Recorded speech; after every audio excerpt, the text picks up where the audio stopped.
ఇంకోటి నేను గమనించాను, అభివృద్ధికి ఓటుకి సంబంధం లేదు. ఒక నియోజకవర్గంలో నేను పూర్తి బాధ్యతతో, పూర్తి నమ్మకంతో, అనుభవంతో చెప్తున్న మాట. నాకు ఒక ఊరు ఉంది, మంచాలమంద అని, చాలా రిమోట్ ప్లేస్. 9 కిలోమీటర్లు దానికి రోడ్డు ఉండేది లేదు. నేను ఎమ్మెల్యే 89లో అయినా కూడా ఎప్పుడూ ఆ గ్రామానికి నేను 2002 వరకు పోలేదు ఆ గ్రామానికి. ఎందుకంటే 9 కిలోమీటర్లు నడచాలి. ఎప్పుడూ మా తమ్ముడు పోయేవాడు, లేకన్నా అంటే మా పక్కన ఊరు పక్కన మా బంధువులు ఉండేవాళ్ళు, వాళ్ళు చూసుకునేవాళ్ళు. 800 ఓట్లు 900 ఓట్లు ఉంటాయి. నేను పోయేవాళ్ళకి అంతా ఫార్వర్డ్ కమ్యూనిటీనే. ఒకరికి ఇంటిపైన చెత్త లేదు, ఒకరికి ఇల్లు సరిగ్గా లేదు, రోడ్డు లేదు, వారికి ఇరిగేషన్ ఫెసిలిటీస్ ఉన్నా కూడా ఇరిగేషన్ ఫెసిలిటీస్ లేవు. ఇది చూసి 2004లో గవర్నమెంట్ వచ్చిన తర్వాత శ్రద్ధ తీసుకొని అందరికీ ఇండ్లు కట్టించా. 500 ఇండ్లు ఆ ఒక్క గ్రామానికి ఇచ్చా. అది చిన్న గ్రామమే, పెద్ద గ్రామం కాదు. ఒక 1200 ఓట్లు ఉంటాయి. దాన్ని సపరేట్ చేసి మండల్ ప్రెసిడెంట్ కూడా ఆ గ్రామం వాళ్ళకే ఇచ్చాం. ఆ మండలానికి మంచి చెక్ డ్యామ్స్ 2 కట్టించా. వాళ్ళకి ఒక 4000 ఎకరాలు నీళ్ళు వచ్చేట్టుగా చెక్ డ్యామ్స్ కట్టించా. Road 9 biggest road in PMGSY స్టేట్లో 6.5 కోటి రూపాయలు ఆ ఊరికి వేయించా. రోడ్డు వచ్చింది, బస్సు వచ్చింది, ఇండ్లు వచ్చాయి, నీళ్ళు వచ్చాయి పొలాలకి. ముందర ఎలక్షన్లో 300 ఓట్లు నాకు మెజారిటీ వచ్చింది. ఆ ఎలక్షన్లో 30 ఓట్లు మెజారిటీ వచ్చింది. అభివృద్ధికి ఓటు పడుతుంది అనుకునేది పొరపాటు. మానవ సంబంధాలకు ఓటు పడుతుంది. దీంట్లో ఎందుకు ఇట్లా జరిగిందని విశ్లేషణ చేశాం. అక్కడ నాతో ఉన్న కొంత నాయకులు కొంచెం డబ్బు సంపాదించుకున్నారు. వాళ్ళు చిన్న సైకిల్ కూడా లేని వాళ్ళు మోటార్ సైకిల్, కార్లు, గేర్లు కొనుక్కున్నారు. వారి పైన అసూయతో వారి రాజ్యం ఈడ మళ్ళా గెలిచారు, ఇక్కడ మనకు వచ్చిందంటే మెజారిటీ వస్తుంది, వాళ్ళకి పేరు వస్తుంది, నేనెందుకు ఓటు వేయాలని ఊర్లో వాళ్ళంతా వ్యతిరేకం వేస్తారు. సో దీంట్లో రాజకీయం అనేది చాలా కష్టమైన విషయం. ఓ ఫార్ములా ఉండదు దీనికి. ఒక ఫార్ములా ఇది చేస్తే మనం గెలుస్తాము, ఇది చేస్తే మనం ఓడిపోతామని ఉండదు. భగవంతుని అనుగ్రహం ఉంటేనే గెలుస్తాము, భగవంతుడి అనుగ్రహం ఉంటేనే ఓడతాము. ఇక్కడ భగవంతుడు ఎవరు? ఓటర్ మహాశయులు. ఓటర్ మహాశయులు తలుచుకుంటే గెలుస్తాము, ఓటర్ మహాశయులు తలుచుకోకన్నా అంటే ఓడిపోతాం. అది పరిస్థితుల్లో 4 రాష్ట్రాల్లో, మన రాష్ట్రాల్లో ఇచ్చినట్టు వారికి కూడా తైలాలు ఇస్తే, బీహారు, ఒరిస్సా, వెస్ట్ బెంగాలు, ఛత్తీస్గఢ్, ఈ 4 రాష్ట్రాల్లో మనం ఇచ్చినట్టే డబ్బులు ఇస్తూ ఉంటే ఇంకా ఇండియానే కొలాప్స్ అవుతుంది. లేబర్ అంతా కంప్లీట్ ఇక్కడి నుంచి వచ్చేసారు.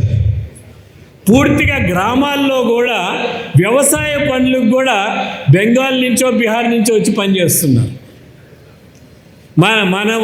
మన వాళ్ళు పనిచేసే పరిస్థితిలో లేరు. వ్యవసాయం సంక్షోభంలో ఉంది. కూలీలు ఎక్కువైపోయినాయి, రైతుకు గిట్టుబాటు ధర దొరకటం లేదు. ఇది కూడా బాగా ఆలోచన చేసుకోవాలి. కేంద్రం కూడా ఆలోచన చేసుకోవాల్సిన అంశం ఎడిబుల్ ఆయిల్, మనం తినే వంట నూనె. సంవత్సరానికి ఇప్పుడు 1,25,000 కోట్లు ఇంపోర్ట్ చేసుకుంటున్నాం.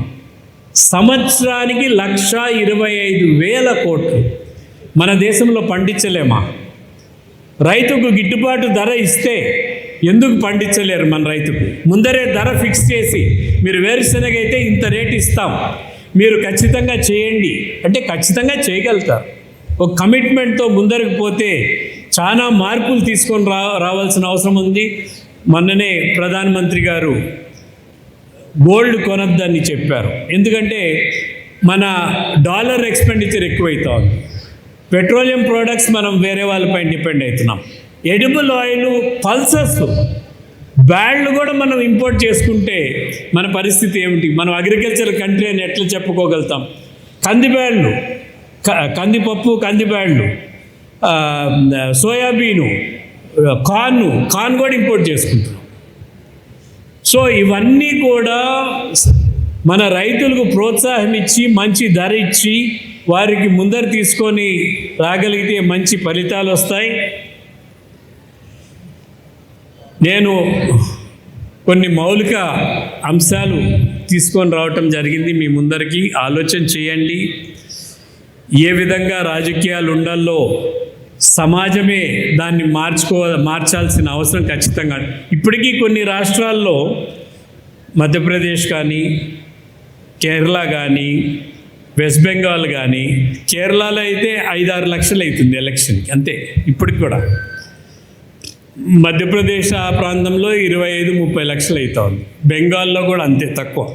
మన ప్రాంతాల్లోనే విపరీతమైన అది డబ్బు ఖర్చు అవుతా ఉంది. ఇది మంచి, మన సొసైటీకి, మన దీనికి, ప్రభుత్వాలకి మంచి పద్ధతి కాదనేది తెలియజేస్తూ మరోమారు నేను ఈ కార్యక్రమంలో భాగస్వామ్యం అయ్యేదానికి పిలిచిన రామకృష్ణారెడ్డి గారికి కృతజ్ఞత తెలియజేస్తూ, పెద్దలకి, సన్మాన గ్రహీతలు ఇద్దరికి కూడా మా పూర్వజన్మ సుకృతంగా వారిని గౌరవించగలిగామని చెప్తూ, మేడం గారైతే నేను సమైక్యాంధ్ర ముఖ్యమంత్రిగా ఉన్నప్పుడు చాలాసార్లు ఆమె స్పీచెస్ ఇన్ని నేను పిలిపించి మాట్లాడటం కూడా జరిగింది. నేను చాలా స్ఫూర్తిదాయకంగా మాట్లాడతారు. సమాజం గురించి కానీ, భక్తి గురించి కానీ, మన ప్రవర్తన గురించి కానీ చాలా మంచి సందేశాలు ఇస్తారు. ఈరోజు ఇక్కడికి వచ్చేసిన మీ అందరికి కూడా ధన్యవాదాలు తెలియజేసుకుంటూ, అదేవిధంగా ఎవరైతే స్క్రీనింగ్కి వచ్చిన పేషెంట్స్కి కానీ, డాక్టర్స్కి కానీ, వాలంటరీ ఆర్గనైజేషన్ వారికి కానీ, రామకృష్ణారెడ్డి గారి కుటుంబ సభ్యులందరికీ కూడా కృతజ్ఞత తెలియజేసుకుంటూ సెలవు తీసుకుంటున్నాను. జై హింద్. భారతదేశంలో ఎంత పెద్ద సినిమా డైరెక్టర్ కానీ, ప్రొడ్యూసర్ కానీ ఈ సినిమా హిట్ అవుతుంది, ఈ సినిమా ఫెయిల్ అవుతుందని ఎవరు చెప్పలేకపోయారు. తమిళనాడులో విజయ్ ముఖ్యమంత్రి అవుతాడని ఎవరన్నా అనుకున్నారా?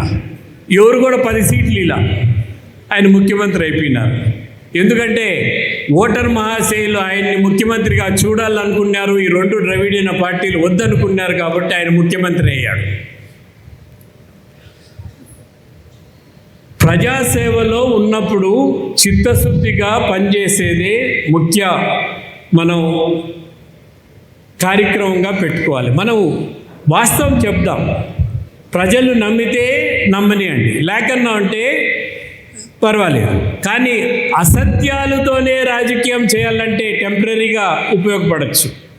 కానీ శాశ్వతంగా ఒక రాజకీయ నాయకుడు కావాలంటే వారి ఓటర్లు కానీ, క్యాడర్కి కానీ నిజం చెప్తున్నాడు ఈ వ్యక్తి అనేది రావాలి. నేను ఒక ఎక్స్పీరియన్స్ చెప్తా. నేను ఫస్ట్ టైం ఎమ్మెల్యే అయినప్పుడు 89లో నేను పబ్లిక్ స్కూల్లో చదువుకున్నాను, హైదరాబాద్లో చదువుకున్నాను. వచ్చిన వాళ్ళతో ఎవరన్నా వస్తారు పెటిషన్ తీసుకొని వస్తే నీ పని జరగదయ్యా, ఇందుకు టైం వేస్ట్ చేసుకోవద్దని చెప్పేది. ఈ పని జరుగుతుంది, చేస్తానని చెప్పేది. సో మా తండ్రి దగ్గర ఉండే వారి అనుచరులు కానీ, ఆయనకు స్నేహితులందరూ నా దగ్గరకు వచ్చి, నువ్వు ఇంత స్ట్రైట్ ఫార్వర్డ్గా ఉంటే కష్టము, నువ్వు చెప్పకూడదు ఇట్లా. వాళ్ళు 4-5 సార్లు వచ్చి నాకు తెలుసుకుంటారు వాళ్ళే. ఈ పని జరగకన్నా అంటే వాళ్ళు తిరిగి వాళ్ళు తెలుసుకుంటారు, వాళ్ళు గమ్మునైపోతారు. కానీ నువ్వు ప్రయత్నం చేయలేదనేది రాకూడదు అని నేను చెప్పాను. మా తండ్రి రాజకీయం నాకు తెలీదు, కానీ నేను ఒక వ్యక్తిగా నా మనస్సుకు ఇది జరగదని తెలిసి ఆ వ్యక్తిని నేను నిజం చెప్పకన్నా ఉంటే, ఆయన్ని తిప్పించుకొని పని జరగకన్నా ఉంటే 4 సార్లు 5 సార్లు తిరిగి ఆయన డబ్బు వేస్ట్, ఆయన సమయం వేస్ట్, నా సమయం వేస్ట్, ఇంత హాని జరుగుతుంది. ఇది మంచిది కాదు. నేనైతే స్ట్రైట్ ఫార్వర్డ్గానే ఉంటా. వారికి నచ్చితే నచ్చకన్నా అంటే పర్వాలేదు. వారు ఏ విధంగా ఆలోచన చేస్తే ఓటర్ డిసైడ్ చేసుకొని నేను ఏ విధంగా ఉంటానో అట్లే ఉంటాను అని చెప్పాను.